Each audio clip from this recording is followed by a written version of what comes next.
আসসালামু আলাইকুম প্রিয় বন্ধুরা, আজ আমরা আপনাদেরকে জানাবো যে রমজান মাসে মৃত্যুবরণকারী ব্যক্তি কি সোজাসুজি জান্নাতে চলে যায়। হয়তো আপনারাও এই কথাটি অবশ্যই শুনেছেন যে রমজান মাসে মৃত্যুবরণ করলে সেই ব্যক্তি সোজাসুজি জান্নাতে চলে যায়। আজ আমরা এ বিষয়ে বিস্তারিত আলোচনা করব।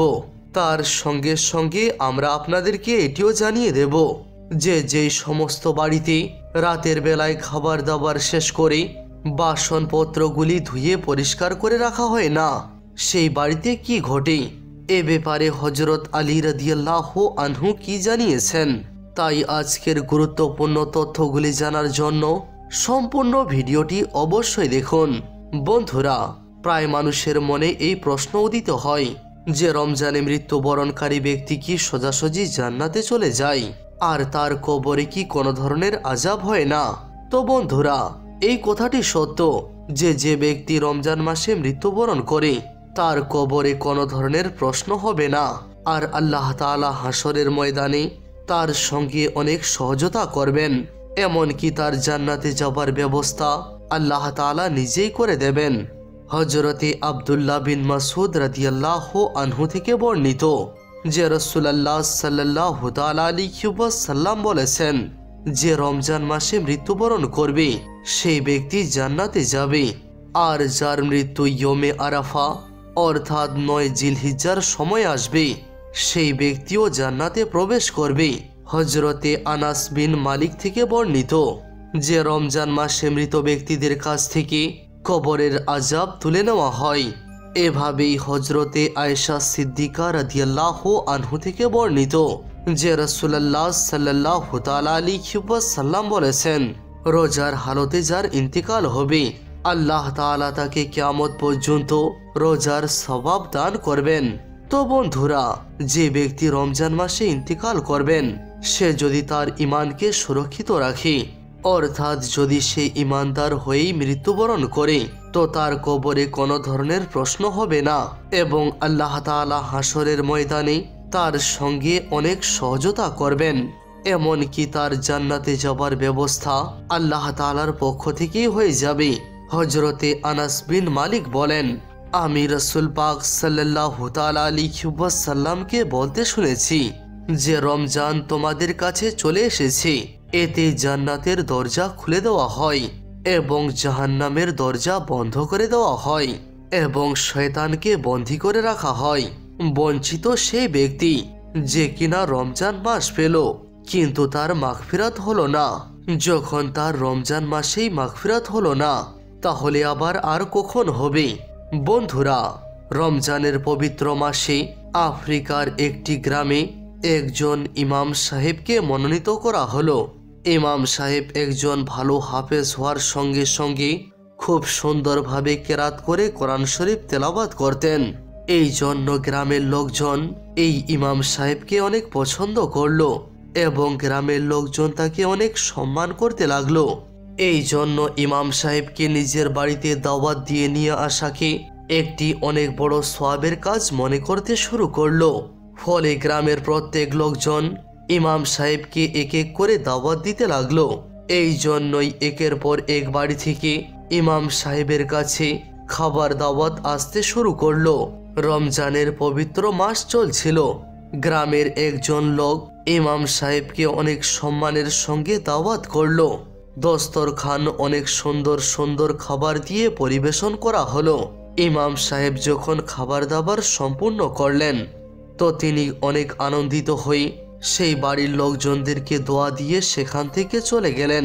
ইমাম সাহেব যখন সেই বাড়ি থেকে চলে গেলেন তো সেই বাড়ির লোকটির স্ত্রী দস্তরখান উঠানোর জন্য সেই ঘরে প্রবেশ করলো।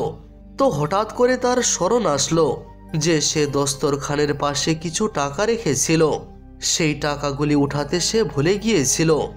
যখন তার এই স্মরণ আসলো তো সে তার টাকা পয়সাগুলি খুঁজতে শুরু করলো, কিন্তু সে সেই জায়গায় সেই টাকাগুলি খুঁজে পেল না। সে অনেক খোঁজাখুঁজি করলো কিন্তু কোনোভাবেই সে টাকা খুঁজে পেল না। এরপরে যখন তার স্বামী নামাজ আদায় করে বাড়িতে আসলো তো তার স্ত্রীর সম্পূর্ণ ঘটনা তার স্বামীকে খুলে বলল। তার স্বামীও এই কথাটি বলল যে আমিও সেই টাকাগুলি দেখিনি। অর্থাৎ তার স্বামীও এটি বলল যে সেও সেই টাকার সম্পর্কে কিছুই জানে না। কিছুক্ষণ চিন্তা ভাবনা করার পরে তারা এটি ভাবল যে আজ আমাদের বাড়িতে ইমাম সাহেব ছাড়া আর অন্য কোনো মানুষ আসেনি, আর এই বাড়িতে আমরা ছাড়া তৃতীয় আর অন্য কোনো ব্যক্তি নেই। এই জন্য হয়তো ইমাম সাহেবই সে টাকাগুলি তুলে নিয়ে চলে গেছেন, হয়তো তিনি আমাদের টাকাগুলি চুরি করেছেন।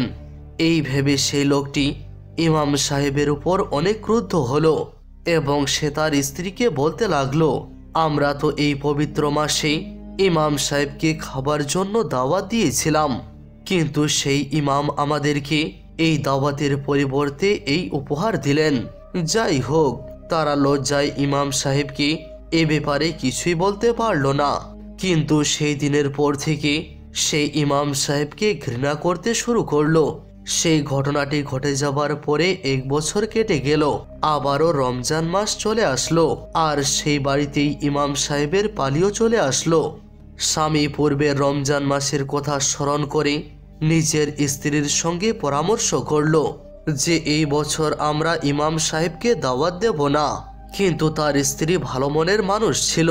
সে তার স্বামীকে বলল, হতে পারে সেই সময় ইমাম সাহেবের কোনো বিশেষ প্রয়োজন ছিল, এই জন্যই হয়তো সেই দিন তিনি সেই টাকাগুলি নিয়েছিলেন।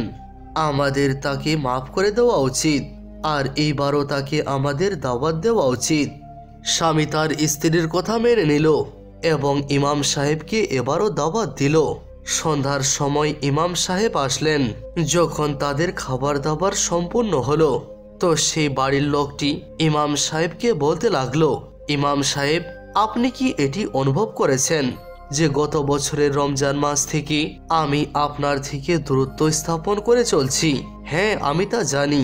এরপরে সে লোকটি ইমাম সাহেবকে বলল, ইমাম সাহেব, আমি আপনাকে কিছু জিজ্ঞাসা করতে চাচ্ছি, আপনি তার সঠিক উত্তর দিন। তো ইমাম সাহেব বললেন, ঠিক আছে, জিজ্ঞাসা করো। তো সে লোকটি বলল, গত বছর রমজান মাসে আমার স্ত্রী দস্তরখানের কাছে কিছু টাকা রেখেছিল, আর সে সেই টাকাগুলি তুলতে ভুলে গিয়েছিল। কিন্তু আপনি চলে যাওয়ার পরে যখন সে সেই টাকাগুলি খুঁজলো, তো সে সেই টাকা আর খুঁজে পেল না। আর আপনি ছাড়া আমাদের বাড়িতে আর অন্য কেউ আসেনি। এই জন্য আমরা এটি মনে করেছি যে সেই টাকাগুলি আপনি হয়তো তুলে নিয়ে এসেছেন। আপনি কি সত্যিকারেই সেই টাকাগুলি নিয়েছিলেন? এটি শোনা মাত্রই সেই ইমাম সাহেব সঙ্গে সঙ্গে উত্তর দিলেন, হ্যাঁ, সেই টাকাগুলি আমি তুলেছিলাম। এটি শোনা মাত্রই সে লোকটি অবাক হয়ে গেল। ইমাম সাহেব তাকে বলল, আমি সেই দিন দস্তরখানের পাশে কিছু টাকা পড়ে থাকতে দেখেছিলাম। জানালাও খোলা ছিল এবং ফ্যানও চালু ছিল। আমি মনে করলাম এই টাকাগুলি বাইরে উড়ে চলে যাবে, এই জন্য আমি সেই টাকাগুলি তুলে নিয়েছিলাম। এতটুকুন বলার পরে ইমাম সাহেব মাথা নত করে চুপ হয়ে গেলেন, আর তিনি কান্না করতে লাগলেন। এই দৃশ্য দেখার পরে স্বামী স্ত্রী উভয় চিন্তিত হয়ে পড়লেন আর জিজ্ঞাসা করলেন, ইমাম সাহেব, কি হয়েছে? আপনি কান্না কেন করছেন? তো ইমাম সাহেব বললেন, আমি এই জন্য কান্না করছি না যে আপনারা আমার উপর দোষারোপ চাপিয়েছেন, আমার উপর সন্দেহ করেছেন, আমাকে অসম্মানিত করেছেন, বরং আমি এই জন্য কান্না করছি যে সেই ঘটনাটি ঘটে যাওয়ার পরে 1 বছর কেটে গিয়েছে, কিন্তু এই 1 বছরের মধ্যবর্তী সময় তোমাদের বাড়ির কেউই কোরআন শরীফ খুলেও দেখেনি। যদি একবারের জন্য কেউ কোরআন শরীফকে খুলতো, তাহলে তোমরা তোমাদের সেই টাকাগুলি পেয়ে যেতে। এটি শোনা মাত্রই সে লোকটি দৌড়ে কোরআন শরীফের কাছে গেল আর তাড়াতাড়ি কোরআন শরীফ খুলল। তো সত্যিকারেই সে টাকাগুলি কোরআন শরীফের ভিতরে সহিহ সালামত মজুদ ছিল। এটি দেখার পরে সে লোকটি অনেক লজ্জিত হলো এবং কোরআন শরীফ চুম্বন করতে শুরু করলো এবং ইমাম সাহেবের কাছে মাফও চাইলো। এবং তারপরে সে ইমাম সাহেবকে বলল, এরপর থেকে সে প্রতিদিন কোরআন শরীফ তেলাওয়াত করবে। বন্ধুরা, এখন আমরা আপনাদেরকে বলতে চলেছি যে যে বাড়িতে রাতের বেলায় বাসনপত্র পরিষ্কার করে রাখা হয় না, সেই বাড়িতে কি ঘটে। এ ব্যাপারে হযরত আলী রাদিয়াল্লাহু আনহু কি জানিয়েছেন। একদা হযরত আলী রাদিয়াল্লাহু আনহুর কাছে একজন মহিলা উপস্থিত হয়ে বলতে লাগলো, ইয়া আলী, আমার এমন কি অভ্যেস আছে অথবা আমার এমন কি ভুল হচ্ছে যার জন্য আমার বাড়ি থেকে সমস্যা দূর হচ্ছে না। তো হযরত আলী রাদিয়াল্লাহু আনহু বললেন, এ আল্লাহর বান্দি, তোমার একটি অভ্যেস তোমাকে পেরেশান করে রেখেছে। তো সেই মহিলাটি জিজ্ঞাসা করলো, ইয়া আলী, কি সেই অভ্যেস? তো হযরত আলী রাদিয়াল্লাহু আনহু বললেন, তুমি রাতের বেলায় ঘুমানোর পূর্বে খাবার দাবার বাসনপত্রগুলি ঠিক সেভাবে রেখে দাও। স্মরণ রেখো, যে ব্যক্তি খাবার বাসনপত্রগুলি রাতের বেলায় পরিষ্কার করা ছাড়াই ঘুমিয়ে পড়ে সেগুলিকে ঠিক সেভাবে রেখে দেয়, তো শয়তান জিন সেই নোংরা বাসনপত্রের গন্ধ পেয়ে সেই বাড়িতে এসে পৌঁছায়। আর এভাবেই সে বাড়ির লোকজন একে অপরের সঙ্গে লড়াইয়ে জড়িয়ে পড়ে, একে অপরকে ঘৃণা করে এবং বাড়ির শান্তি আর বরকত শেষ হয়ে যায়। এ আল্লাহর বান্দি, বাড়ির নোংরা বাসনপত্রগুলি ঘুমানোর পূর্বে ধুয়ে পরিষ্কার করে রেখো। আল্লাহ তাআলার রহমতে শয়তান জিন তোমার বাড়িতে আর আসবে না। আর এভাবে সমস্ত সমস্যা, সমস্ত রকমের পেরেশানি থেকে সুরক্ষিত থাকবে। সুবহানাল্লাহ। বন্ধুরা, আশা করি আজকের এই ভিডিওটি আপনাদেরকে অবশ্যই ভালো লেগেছে। ভিডিওটি ভালো লাগলে চ্যানেলটি সাবস্ক্রাইব করে রাখুন। আজ এ পর্যন্তই, ধন্যবাদ।